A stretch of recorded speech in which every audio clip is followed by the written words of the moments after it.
जय हिंद दोस्तों। आज हम बात करेंगे एक ऐसी घटना की जो दिल को दहला देने वाली घटना है। ये घटना है देहरादून की, जिसमें एक लड़का होता है और एक लड़की होती है। दोनों एक दूसरे से बहुत प्यार करते थे और दोनों की लव मैरिज शादी भी हो जाती है। फिर वो दोनों खुशी खुशी अपने घर पे रहने लगते हैं और फिर दोनों को कुछ सालों बाद दोनों को एक दो बच्चे होते हैं। फिर उन दोनों की अच्छी खासी ज़िंदगी चल रही थी। तभी पति राजेश पेशे से इंजीनियर था और वो अपनी ड्यूटी चला जाता है। फिर कुछ दिनों बाद पत्नी अनुपमा की फ़ोन आती है और फ़ोन पे वो कुछ पैसे मांगती है बच्चों के खर्चे के लिए और अपने खर्चे के लिए वो कुछ पैसे मांगती है।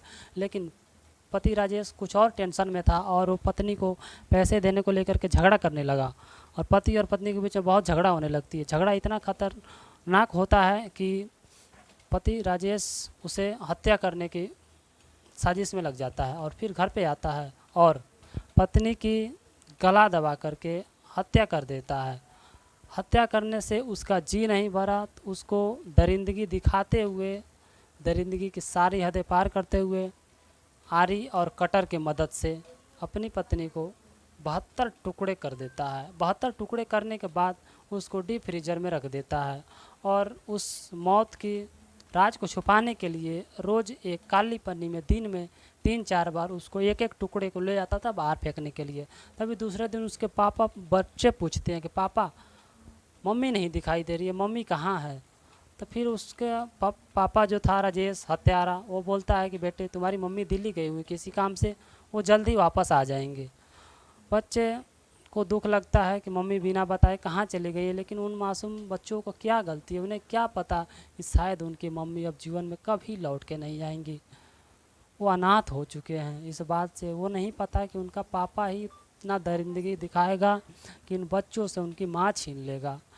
फिर कुछ दिनों बाद उनके माता पिता, लड़की के जो माता पिता थे, वो परेशान हो जाते हैं बेटी का फ़ोन ना आने से, कि बेटी का ना कोई फ़ोन आया ना कोई मैसेज, जो कि फ़ोन हमेशा आता था। और फिर वो लड़की के माता पिता अपने बेटे सुरेश प्रधान को लड़की के घर भेजते हैं कि जा अपनी बहन के घर घूम के आ। लड़का जब अपनी बहन के घर आता है तो सब सन्नाटा होता है और उसका जीजा आता है बाहर गेट के और उसे अंदर जाने को नहीं बोलता है। सुरेश प्रधान जो लड़का था, उसका नाम था सुरेश प्रधान, उसे अंदर नहीं जाने देता। फिर वो परेशान हो जाता है, आखिर बात क्या है कि मुझे अपनी बहन से मिलने नहीं दे रहा, मुझे अंदर नहीं जाने दे रहा। फिर सुरेश घबरा करके अपनी नियर पुलिस चौकी में फ़ोन करता है। वहाँ की पुलिस आती है तुरंत मौके पर और जब वो घर के अंदर जाती है तो घर का नज़ारा कुछ ऐसा होता है कि देख कर के पुलिस की भी रूह काँप जाती है। फिर उसके बाद तुरंत राजेश को गिरफ्तार कर लेती है पुलिस।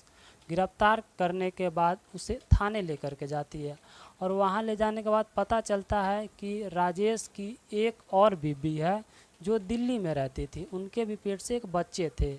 फिर पूछा गया तुमने ये हत्या को अंजाम कैसे दिया।